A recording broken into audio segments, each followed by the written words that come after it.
Am I the a-hole for refusing to give my sister her dream wedding? Let me give you some context. This will be a wedding in a different country. Because it's at an all-inclusive resort, she says all guests need to stay on site in order to attend the wedding. She also says she needs me and my family, consisting of my husband, my 3-year-old and 1-year-old, to be there for at least a week, 4 days before the wedding to help her prepare, the day of the wedding, the day after the wedding for a guest send-off, and then she needs me and the bridal party to stay an extra day to do a bride and groom send-off. Overall, the cost of just flying to the location and staying at the resort is going to be about $9,000 for my family. This isn't even including any of the other wedding party costs. We are all in the wedding, including my kids, so clothes, alterations, etc. I'm guessing wedding party clothing costs will be about $1,000 for the 4 of us, including alterations. Then, out of the blue, one of her friends, whom I've never met, contacted me and basically said that she understands that I'm an older generation and probably don't know how modern-day bachelorette parties work.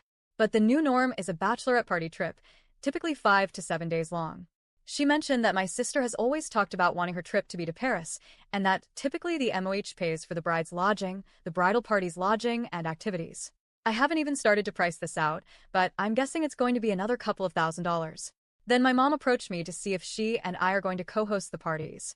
My sister has mentioned wanting a bridal shower, ladies only, and additionally a party celebrating them as a couple, either an engagement party or a wedding shower.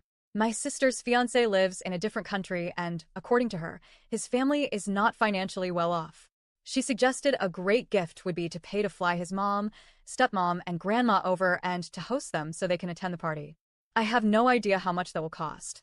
I raised some concern about how this is going to be a large financial undertaking for us.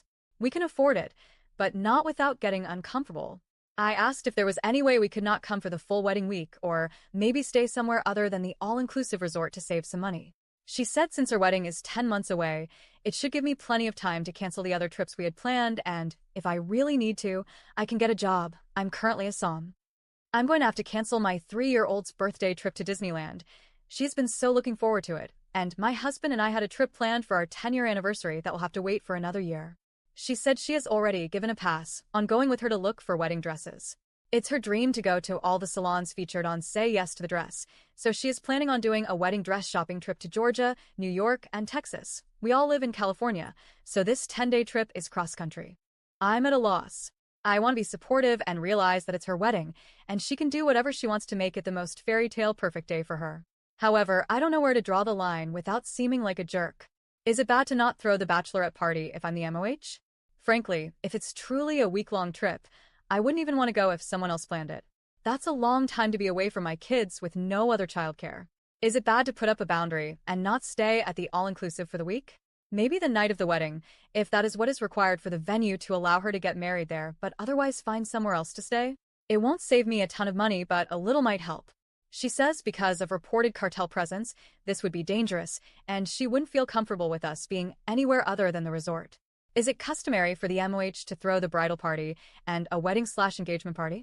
Just as a rough estimate, if I do everything that seems to be expected of me, I'm guessing the cost of this wedding will be around $19,000 for me, $9,000 to stay for the wedding week, $1,000 for wedding party clothes for my family, $2,000 for a bridal shower, $2,000 for a wedding shower, $1,500 to fly his family here, and probably $4K for the bachelorette party.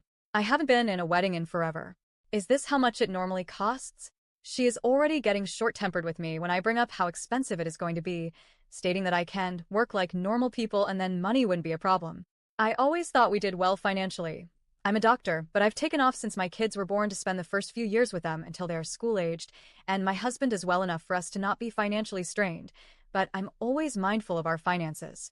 But is it normal to ask wedding guests to spend upward of $10,000 to attend a wedding without batting an eye? Maybe I've been living under a rock. I just don't know what to do. I don't want to be a jerk. Any advice? Side note, she has a suggestion for a wedding gift for me to give her. Since her fiancé will be immigrating here after the wedding, he isn't planning on bringing anything with him from his home. She suggests that, since he will need a car, I could offer to give him our new car, purchased last year, and we could take my parents' 20-year-old minivan. Then my parents could buy a new car for themselves. She says I probably need a minivan anyway with the kids, and that he wouldn't be caught dead driving one, so this would work out perfectly. She is going to be mad when I tell her it's not going to happen. Update. Thank you for all the comments reassuring me. I am glad I wasn't just out of the loop and was right about my feelings. After reading your comments, I got the guts to confront my sister. I told her that what she was asking for was unreasonable and I would not be accommodating these demands. She told me that if I loved her, I would do this for her. I stopped her as she started to whine by telling her I would be stepping down from the MOH position. I swear her face turned red.